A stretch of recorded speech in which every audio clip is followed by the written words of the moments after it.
Jake Morrison had been flying cargo ships for 12 years. He knew every trade route between Earth and the outer colonies.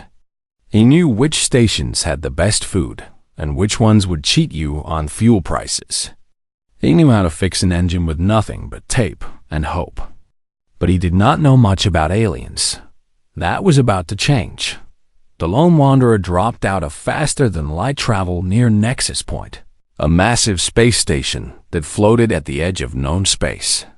The station was shaped like a wheel, spinning slowly against the black background of stars. Lights covered every surface. Ships of all sizes moved around it like insects around a lamp. Jake leaned back in his pilot's seat and watched the view. He was 32 years old, with brown hair that was always messy and a face that needed a shave. His clothes were worn but clean. He had the kind of smile that made people either like him immediately or want to punch him. Sometimes both. The communication system made a sound. A voice spoke in the flat tone of a computer. "Lone Wanderer, you are cleared for docking at Bay 43. Welcome to Nexus Point." Jake pressed a button and replied, "Thanks, Nexus. Good to be back." He guided the ship toward the station. The Lone Wanderer was not a pretty ship. It was shaped like a brick with engines attached. The paint was faded, and there were dents in the hull from years of use. But it flew well, and it was his dot after docking and finishing the boring work of paperwork and cargo checks. Jake headed for the cantina. Every station had one, a place where pilots, traders, and travelers could get a drink and forget about the emptiness of space for a while. The cantina on Nexus Point was called the Gilded Star. It was a large room with low lighting and tables scattered around. The bar was long and curved, made of some dark alien wood.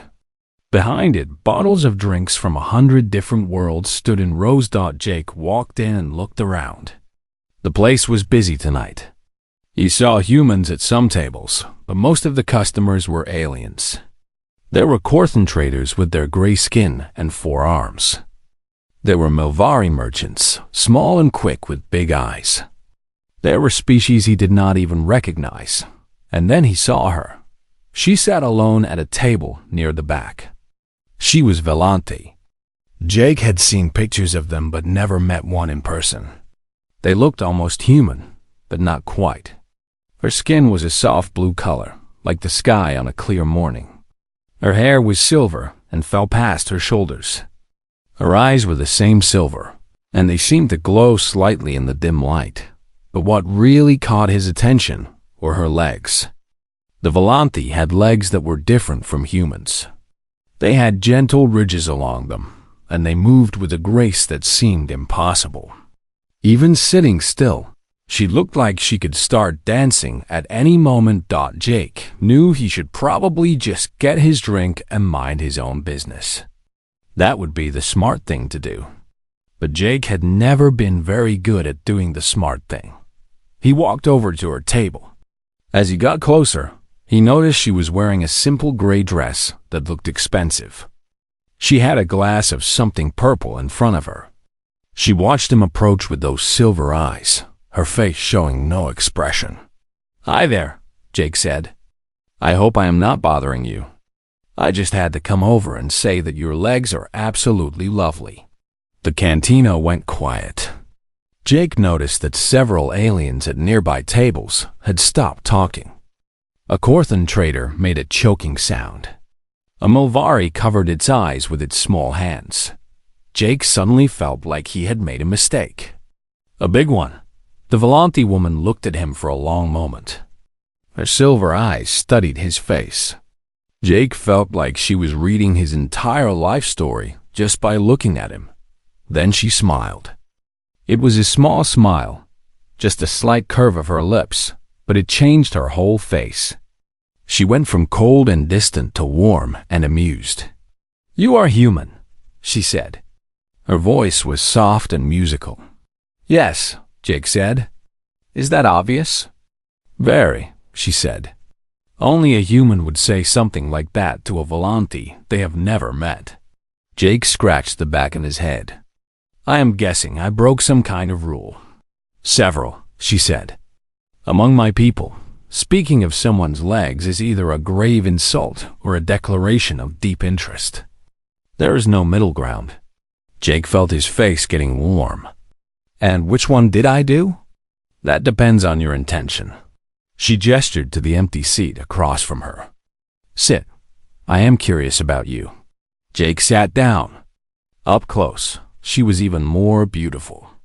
There was something about the way she held herself, straight and proud, that made him feel like he was in the presence of someone important. My name is Jake, he said. Jake Morrison. I fly cargo ships. I am Lyrie, she said. I work with the diplomatic corps. A diplomat, Jake said. That explains why you did not have me thrown out. Lyrie took a sip of her purple drink. I considered it, but I decided you were more interesting than annoying. I get that a lot, Jake said. They talked for a while.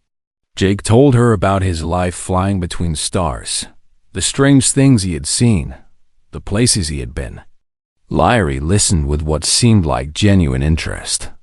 She told him a little about herself.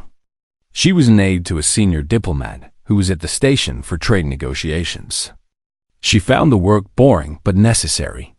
So what brings you to the cantina alone? Jake asked. Should you not be at some fancy dinner with the other diplomats? I needed a break, Lyrie said. Diplomacy is exhausting. Everyone says things they do not mean and means things they do not say. It is refreshing to meet someone who just speaks his mind, even if what I say is stupid.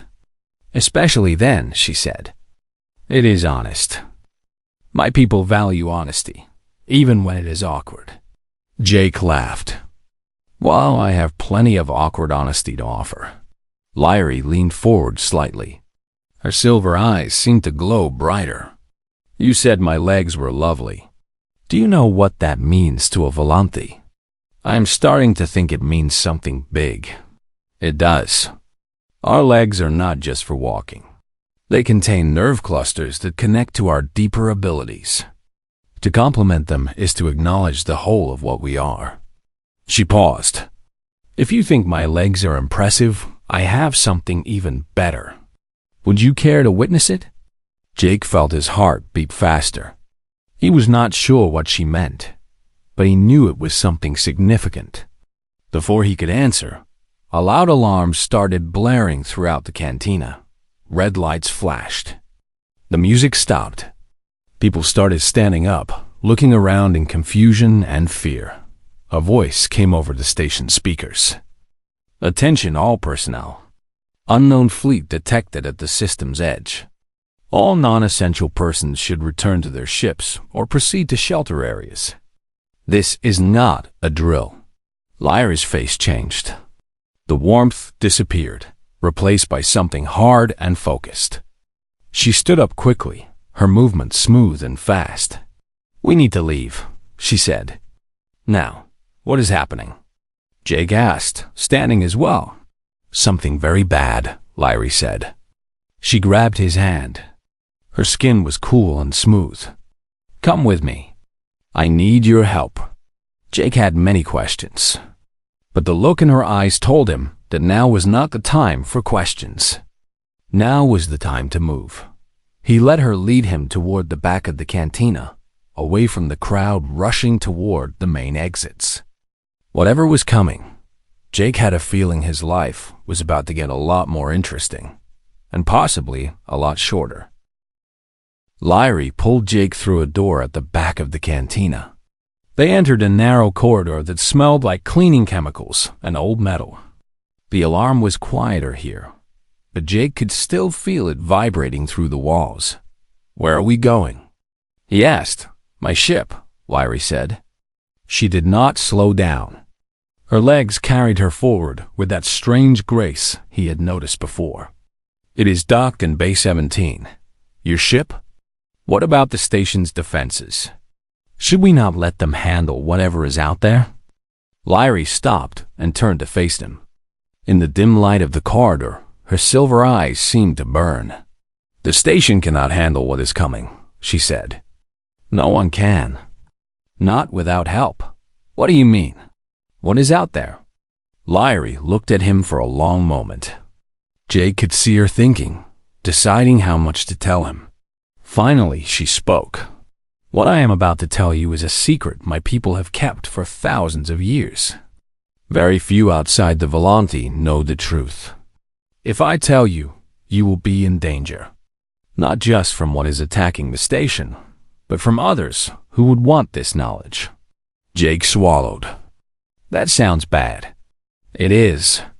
But I need help, and you are here. She paused. I am asking you to trust me. Can you do that? Jake thought about it. He had known this woman for less than an hour. She was an alien from a species he barely understood. Every smart part of his brain told him to say no, to run to his own ship, to get out of this system as fast as possible. But there was something in her eyes.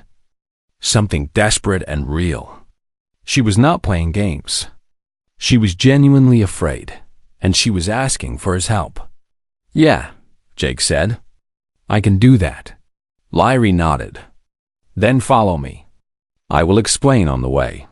They started moving again. The corridors twisted and turned, taking them deeper into the station's maintenance areas. Jake had to duck under pipes and step over cables.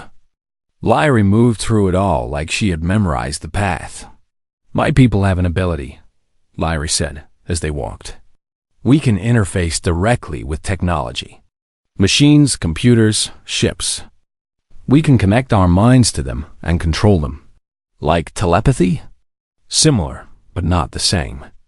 We have organs beneath our skin that can link with electronic systems. Through touch, we can become part of the machine. We can feel what it feels. We can make it do what we want. Jake tried to imagine that. Being able to just touch a computer and control it with your mind.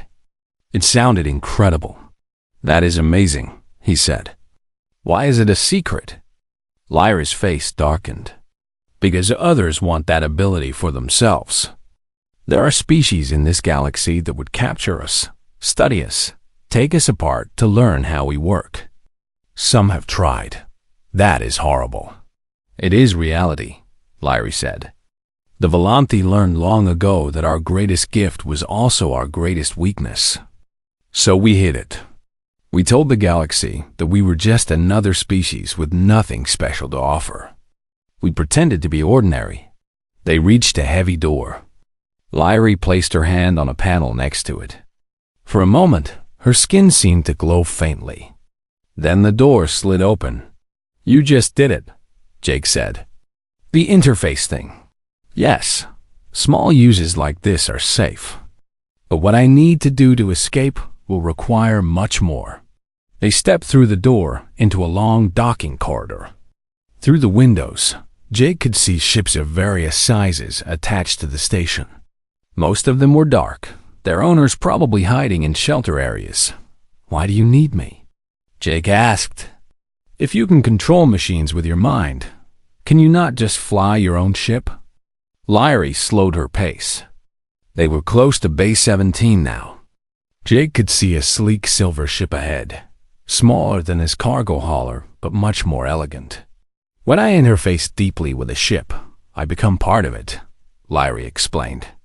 I can feel everything. The engines, the sensors, the weapons. But I also lose some of my own control. I cannot pilot the ship normally while maintaining the interface. I need someone else to handle the flying, so you need a pilot. Yes, and not just any pilot. She stopped and faced him again. The ships attacking this station belong to the Keth Collective.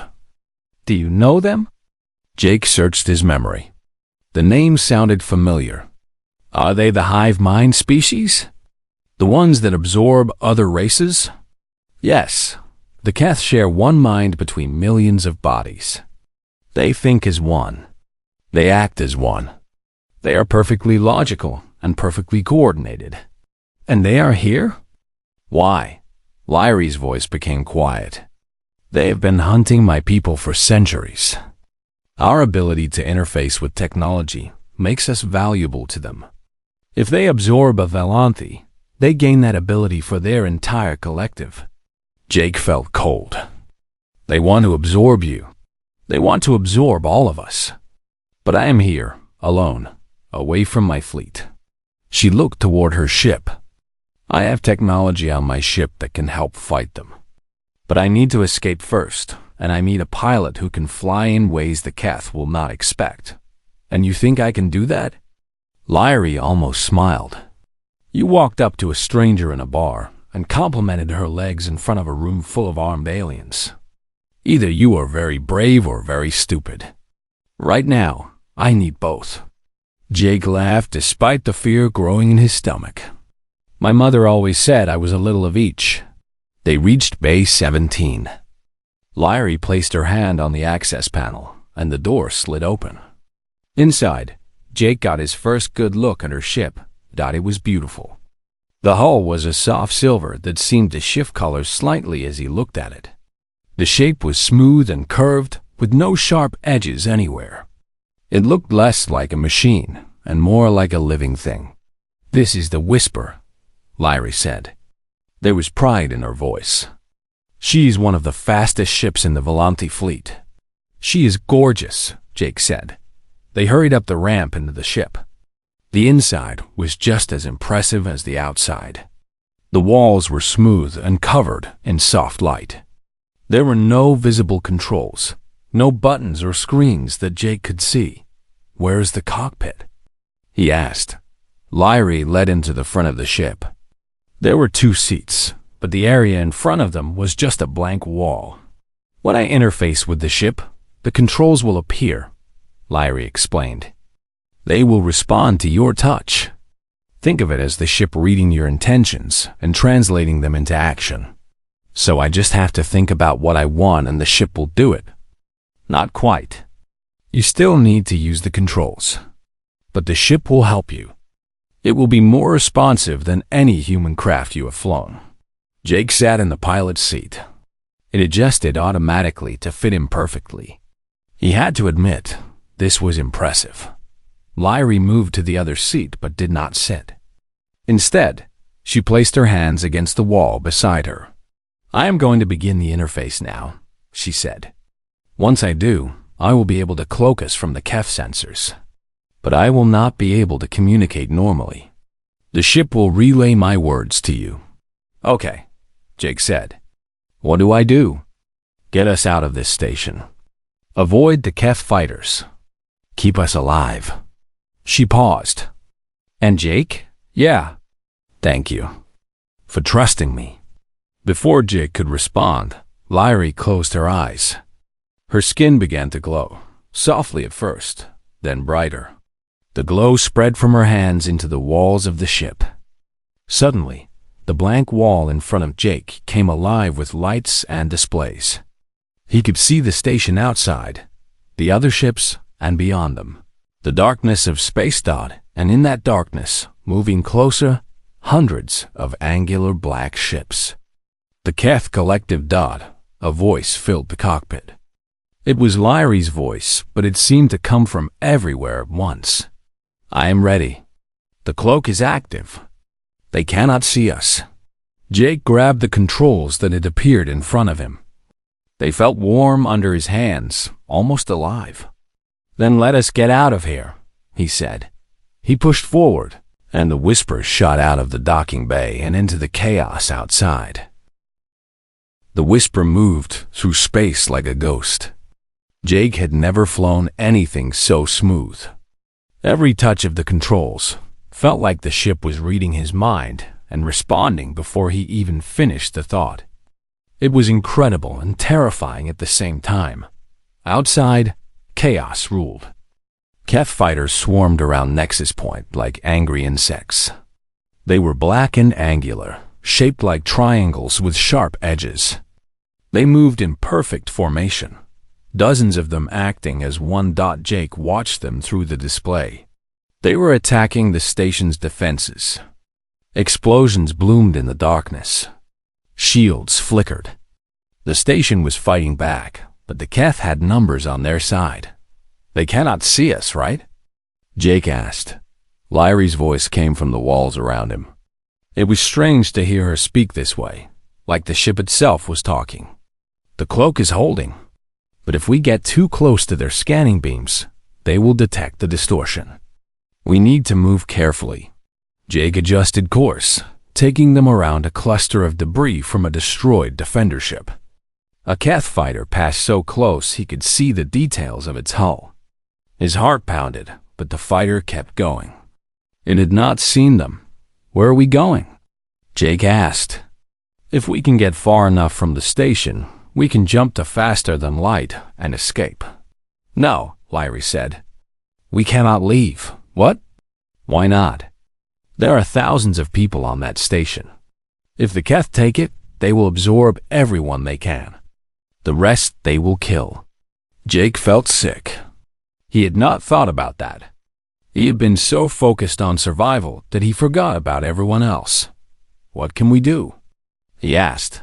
It's just us. We cannot fight a whole fleet. We do not need to fight them. We need to disable them. There was a pause. The Keth are a hive mind. They share one consciousness across all their bodies and ships. They communicate through a specific frequency of energy. If we can disrupt that frequency, we can break their connection. And then what? Then each Keth drone becomes an individual. They will be confused, disoriented. Without the collective to guide them, they will not know what to do. The station's defenses can handle them after that. Jake turned the ship to avoid another patrol of fighters. How do we disrupt their frequency? The station has a powerful communication array. I can use it to broadcast a pulse that will interfere with Keth communications. But I need to interface with the array directly. Let me guess. We need to get close. Very close. The array is at the top of the station, near the central hub. The Keth have concentrated their forces there. Jake looked at the display. She was right. The area around the communication array was thick with enemy ships. Getting there would be almost impossible. Almost. Okay, Jake said. Tell me exactly where I need to go. A path appeared on his display, showing a route through the battle. It twisted and turned, going through areas of heavy debris and around the edges of the fighting. It was dangerous. One wrong move and they would be discovered or destroyed. Jake smiled. This was going to be interesting. He pushed the controls forward and the whisper accelerated. The ship responded to his every command like it was an extension of his body. He rolled left to avoid a chunk of destroyed hull. He dove under a Keth cruiser that was firing at the station. He rose up through a cloud of gas that had leaked from a damaged fuel tank. The Keth fighters moved all around them, but none of them turned. None of them noticed the ghost ship sliding through their formation. You are doing well, Lyrie said. There was surprise in her voice. You sound shocked, Jake said, pulling the ship into a tight turn. I have seen the way Keth pilots fly. They are precise, perfect. They do not make mistakes. And you fly nothing like them. You are unpredictable, chaotic. Every move you make should not work, but it does. Jake laughed. That is how humans fly. We do not follow rules. We just try not to die. They were getting closer to the communication array. Jake could see it now, a tall tower rising from the center of the station's hub. It was surrounded by Keth ships, at least 30 of them forming a protective barrier. We have a problem, Jake said. There is no way through that. They are covering every approach. There is one way, Lyrie said, but it is very dangerous. More dangerous than what we are already doing? Yes, we would need to go through the station. Jake stared at the display. Through the station? You mean inside it? The main cargo bay near the hub has been breached. The area is open to space. If you can fly through it, we can come out on the other side, behind the Keth defensive line. Jake pulled up a view of the cargo bay. It was huge, but it was filled with debris. Crates, machinery, pieces of ships that had been destroyed. Flying through it would be like navigating a maze at high speed. This is crazy, Jake said. Yes, Lyrie agreed. Jake thought about it for exactly 2 seconds. Let us do it. He changed course, heading toward the breach in the station's hull. The opening grew larger on his display. He could see the chaos inside, a jumbled mess of floating objects and wreckage. The cloak will be harder to maintain inside, Lyrie warned. The close quarters will put strain on the system. We may become visible. Then we better be fast. They hit the opening at full speed. Suddenly, the darkness of space was replaced by the interior of the cargo bay. Emergency lights flashed red. Objects tumbled all around them. Jake flew by instinct. He did not think. He just reacted. A crate flew at them, and he rolled right. A piece of torn metal appeared ahead, and he dove under it. A floating body drifted past, and he tried not to look at it. The ship shook as something scraped against the hull. Hull integrity holding, Lyrie reported. But the cloak is failing. They will see us soon. How much farther? 300 meters. Jake pushed the engines harder. The ship shot forward, weaving through the debris like a needle through fabric. He saw the exit ahead, a square of black space on the other side of the bay. 200 meters. Something large loomed in front of them. A transport ship, dead and drifting, blocking most of the exit. 100 meters. Jake saw a gap, a narrow space between the transport and the wall. It was barely wide enough for the whisper. Hold on, he said. Though he was not sure if Lyrie could even feel anything in her current state. 50 meters. He turned the ship sideways, matching the angle of the gap. Metal scraped against metal. Alarms sounded. But they were through.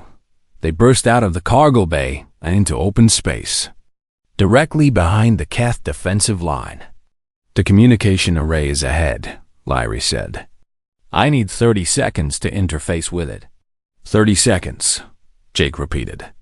I can give you that. He flew straight for the array. The Keth ships were facing the wrong direction, expecting any attack to come from outside their line. By the time they realized what was happening, Jake was already there. He brought the Whisper to a hover next to the array's main dish. Through the cockpit display, he could see the Keth fighters turning, their formation breaking as they came to stop this unexpected threat. They see us, Jake said. 20 seconds, Lyrie replied. The first Keth weapons fired. Jake dodged left, using the array itself as cover. The shots hit the dish, sending sparks flying. 10 seconds. More shots. Jake moved again, dancing around the structure. A blast caught the Whisper's side, and the ship shuddered. 5 seconds.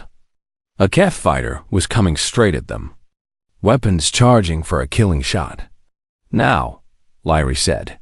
A wave of energy exploded from the communication array. It spread outward in all directions, passing through ships and space alike. There was no sound, no visible light, but Jake felt it somehow. A pulse of something that made his bones vibrate. The Keth fighter that had been about to kill them suddenly veered off course. It spun wildly, no longer in control. All around them, Keth ships were doing the same thing. Their perfect formations dissolved into chaos. Ships collided with each other. Others simply stopped moving, drifting dead in space. The hive mind was broken. It worked, Jake said, unable to believe it. Yes, Lyrie agreed, and he could hear the exhaustion in her voice. It worked. The Keth fleet was in chaos. Ships drifted without purpose. Fighters that had moved with perfect coordination now spun randomly, crashing into each other or simply floating dead. The pulse from the communication array had done exactly what Lyrie promised. The hive mind was shattered, but they were not safe yet. We need to move, Jake said. Some of those ships are still dangerous. He was right. While most of the Keth vessels were disabled, a few were still active. These were the ships that had been farthest from the array, where the pulse was weakest. They were confused and disorganized, but they still had weapons. Jake pulled the Whisper away from the communication array. Around them, Nexus Point's defenders were finally pushing back. Human and alien ships that had been hiding emerged to fight the crippled Keth fleet. "Where do we go now?" Jake asked. Lyrie's voice came through the walls, but it was weaker than before. The interface was draining her. "Away from the battle. The far side of the station. I need to rest." Jake guided the ship around the curve of Nexus Point, putting the massive structure between them and the fighting. On this side, space was quieter. A few civilian ships had gathered here, refugees from the chaos. He found a spot near a group of cargo vessels and brought the Whisper to a stop. For a long moment, he just sat there, hands shaking slightly on the controls. "Is it over?" he asked. "For now," Lyrie replied. "The Keth will recover eventually. They will reconnect their hive mind from a distance. But that will take time. Days, maybe weeks. Nexus Point is safe." Jake let out a breath he did not know he had been holding. That was insane. You know that, right? Everything we just did was completely insane. Yes, and you thought I could do it. You trusted a random cargo pilot you met in a bar. "You are not random," Lyrie said. "I watched you walk across that cantina. You moved through a room full of aliens, most of whom could have killed you easily, and you did not hesitate. You saw something you wanted, and you went for it. I wanted to talk to a pretty girl. That is not exactly heroic. It showed me who you are. Humans are strange, Jake Morrison. You act without thinking. You make decisions based on feelings instead of logic. To most species, that seems foolish. But I have studied humans. I know that your foolishness is also your strength." Jake smiled tiredly. "Is that a compliment?" "It is an observation. The Keth are pure logic. They calculate every move. They cannot understand a species that does not. When you flew through that cargo bay, they did not pursue us because they could not understand why anyone would try something so stupid. By the time they realized you were actually going to succeed, it was too late." Jake thought about that. He had never considered his impulsive nature to be an advantage. His whole life, people had told him to think more, plan more, be more careful. But here, in this alien place, being human had saved them. The glow on the walls dimmed. Jake turned and saw Lyrie pulling her hands away from the ship's surface. She looked exhausted. Her blue skin was paler than before, and her silver eyes had lost some of their brightness. "Are you okay?" Jake asked. She nodded slowly, moving to sit in the second seat. "The deep interface takes a lot of energy. I will need time to recover." "How long?" "A few hours of rest. Then I will be fine." She leaned back in the seat and closed her eyes. "Thank you, Jake. You saved many lives today." "We saved many lives," Jake corrected. "I just flew the ship. You did the hard part." "No, without you, I would be captured by the Keth right now. Or dead." She opened her eyes and looked at him. "I chose well." Jake felt uncomfortable with the praise. He changed the subject. "What happens now? The Keth are going to come back eventually, right? They will want revenge for this." "They will. But by then, I will have reported to my people. The Volanti fleet will know what happened here. We will be ready for them. And the secret? Your ability to interface with technology? More people know about it now." Lyrie was quiet for a moment. "Yes, that is a problem. When I broadcast the pulse through the array, any species with the right sensors would have detected what I did. The secret is out. I am sorry. Do not be. It was the right choice. Thousands of lives against one secret. The math is simple." She smiled weakly. "Besides, perhaps it is time. We've been hiding for so long. Maybe we need to start trusting others. Jake thought about the Keth drones, now separated from their collective. Millions of beings who had shared one mind, suddenly alone for perhaps the first time in their existence. He wondered what that felt like. What will happen to the Keth that were here? He asked. The station authorities will take them into custody. Without the hive mind, each drone is an individual. Some may be dangerous, but most will be confused and frightened. They have never been alone before. That sounds sad. Lyrie looked at him with curiosity. You feel sympathy for them?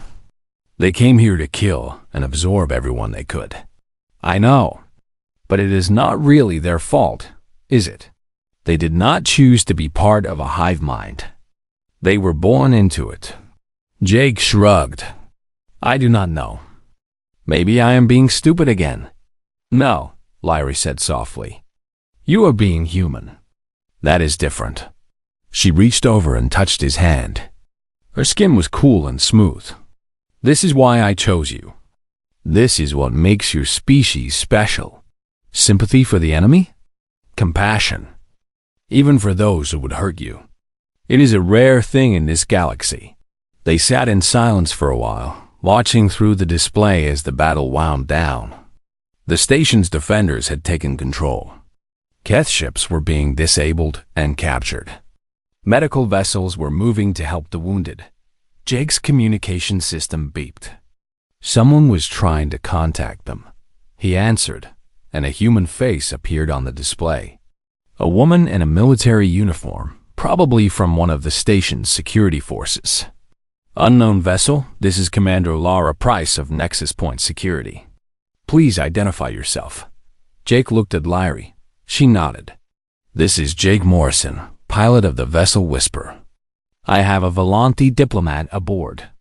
We were the ones who broadcast the pulse that disabled the Keth. Commander Price's eyebrows rose. You are the ones who did that? We've been trying to figure out how the Keth suddenly lost coordination.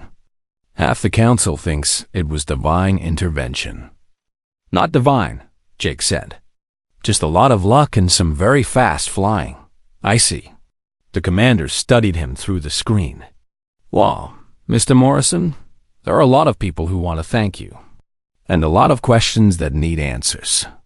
Can you bring your ship to Security Bay 3? Jake looked at Lyrie again. She seemed uncertain but nodded once more. On our way, Jake said. He ended the communication and started guiding the ship toward the station. Lyrie was quiet beside him. Are you worried? Jake asked. A little. There will be many questions about what I did. Some will not be happy that I revealed our secret. What about your people? The Volanti? I will have to contact them soon. Explain what happened. She took a deep breath. But first, we deal with what is in front of us. One problem at a time. Jake nodded. That was a philosophy he could understand. They approached Security Bay 3. Guards were waiting, along with medical teams and what looked like a lot of important people in fancy clothes. Word had spread fast as Jake brought the ship in for landing. He realized his life had changed forever in the span of a few hours. He had gone from a simple cargo pilot to someone who had helped save a space station. He had learned secrets that only a handful of outsiders knew. And he had met someone extraordinary. He looked at Lyrie. She was watching the landing bay through the display, her face calm but tired. Hey, he said. She turned to him. Whatever happens out there, I am glad I walked up to you in that cantina. Lyrie smiled. It was the same small smile from before, the one that had made his heart skip.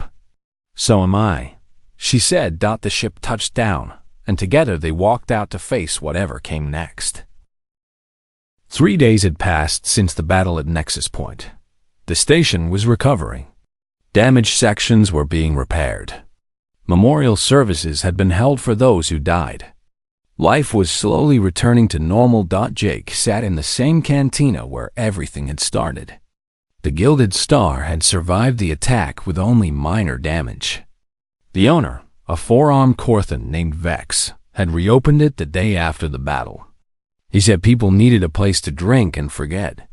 Jake had a glass of something amber in front of him. He had not touched it. His mind was elsewhere. The past 3 days had been a storm of interviews, debriefings and meetings with officials from a dozen different species. Everyone wanted to know exactly what had happened. How had the Keth been stopped? What was this new weapon? Who was responsible? Jake had told the truth mostly. He left out some details about Volanthe abilities, following Lyri's lead. She had been taken to the diplomatic wing almost immediately after they landed, and he had barely seen her since. He missed her. That surprised him. He had known her for less than a day before everything went crazy.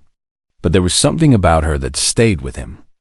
The way she trusted him without question. The way she smiled like it was a rare gift. The way she had called him special. The door to the cantina opened. Jake looked up and felt his heart jump.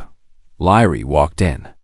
She was wearing a white dress this time, more formal than before. Her silver hair was pulled back from her face. She looked better than she had 3 days ago. Rested, recovered. She saw him and walked over. Every head in the cantina turned to watch her. By now, everyone knew who she was. The Volanthe who had saved them all.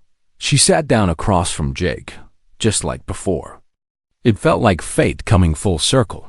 "Hi," Jake said. "Hello," Lyra replied. "How are you feeling?" "Better. The council has been keeping me busy. There is much to discuss." "I bet. The whole galaxy probably knows about your people now." Lyri nodded. "Word has spread. The Volanthe elders are not happy. Many think I made a terrible mistake by revealing our secret. What do you think?" She was quiet for a moment. "I think I did what was necessary. I think hiding was no longer an option. The Keth would have found us eventually. At least now, we can face them openly. We can find our lies." Jake raised his glass slightly. "Well, you have at least one human on your side." Lyri smiled. That smile, it still made his chest feel tight.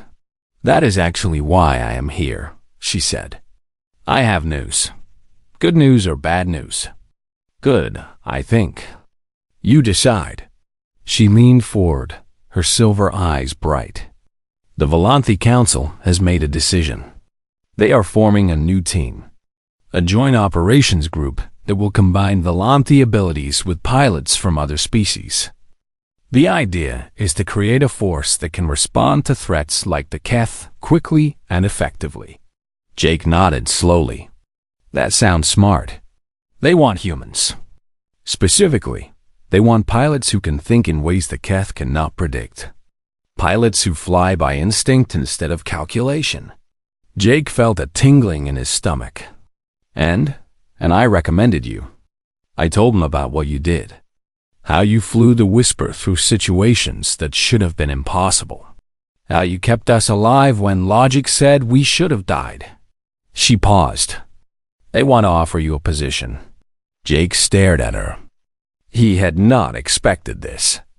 He was a cargo pilot, a nobody from Earth who had stumbled into an interstellar incident by accident. And now the Volanthe were offering him a job? "Are you serious?" he asked. "Very serious. You would be given training, a ship, and a crew. You would work alongside Volanthe operators like me. We would respond to crises across known space." "That sounds dangerous." "It is. It is. You would be fighting enemies like the Keth on a regular basis." "And the pay?" Lyri almost laughed. "Adequate. Better than cargo hauling, I think." Jake sat back in his chair. He thought about his old life. Flying the same routes over and over. Delivering boxes to stations that all looked the same. Going to sleep alone every night in a cramped ship that smelled like old coffee. Then he thought about the past few days. The fear, yes, but also the excitement. The feeling of doing something that mattered. The way Lyrie had looked at him when they succeeded. "What about you?" he asked. "Would you be part of this team?" "Yes. I volunteered to lead the human integration program. I would be working closely with any humans who join." "Closely?" "Very closely." Jake felt his heart beating faster. "And where would we be based?" "Initially, at a Volanti station near the nebula of singing stars. It is beautiful there. The view from the observation deck is unlike anything you have ever seen. You mentioned that before, during our escape. You said you liked that nebula." Lyrie looked surprised that he remembered. "I did not think you were paying attention. You were busy not crashing into things." "I was paying attention," Jake said. "I pay attention to everything you say." For a moment, neither of them spoke. The noise of the cantina faded into the background. It was just the two of them, sitting across from each other, exactly like the night they met. "There is one condition," Jake said finally. Lyrie raised an eyebrow. "What condition?" "If I take this job, you have to let me introduce you to human music." She tilted her head, curious. "Human music?" "Yeah, I think you would like jazz especially. The way you move, the way you talk. It is like jazz. Smooth and surprising at the same time." Lyrie considered this. "I do not know what jazz is." "Then I will teach you." "Deal?" She smiled again. This time, it was bigger than before, warmer. It made her whole face glow. "Deal," she said. Jake reached across the table and took her hand. It was cool and smooth, just like he remembered. She did not pull away. "So what now?" he asked. "Now, we go meet the others. There is much to prepare. The council wants the team operational within a month. That is fast. The Keth will return eventually. We need to be ready." Jake nodded and stood up. He left some credits on the table for the drink he had not touched. Lyra stood with him. "One more question," he said. "Yes?" "Back in the cantina, that first night, when I said your legs were lovely, you said you had something even better to show me. You meant your interface ability, right? Your secret?"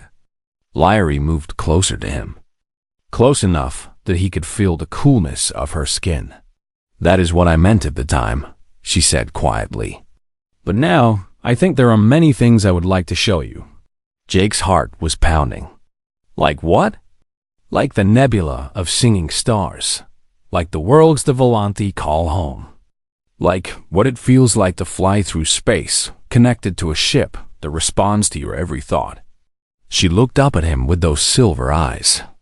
"And perhaps other things." In time, Jake Morrison had walked into a cantina looking for a drink and found something he had never expected. A purpose. An adventure. And maybe, just maybe, something more. "Well," he said, "what are we waiting for?" Lyrie took his hand fully in hers. Together, they walked out of the Gilded Star and into the busy corridors of Nexus Point. Behind them, a Corthan bartender watched them go. He shook his head slowly, a smile on his gray face. "Humans," he muttered to himself. "Impossible creatures." But there was admiration in his voice. Because that was the thing about humans. They were impossible. They did things that made no sense. They took risks that no logical species would take. They walked up to strangers and said exactly what they were thinking. And somehow, against all odds, it worked out in the galaxy. Dangers waited. The Keth would rebuild their hive mind. Other threats would emerge. The universe was vast and full of things that wanted to destroy everything Jake cared about. But he was not afraid. He had a fast ship, a beautiful partner, and the kind of luck that came from being too stubborn to know when to quit. The galaxy did not know what was coming. But Jake did. Adventure. He smiled and followed Lyrie toward their future, ready for whatever came next. After all, he was human. And if there was one thing humans were good at, it was facing the impossible and finding a way to win. The stars were waiting, and Jake Morrison was just getting started.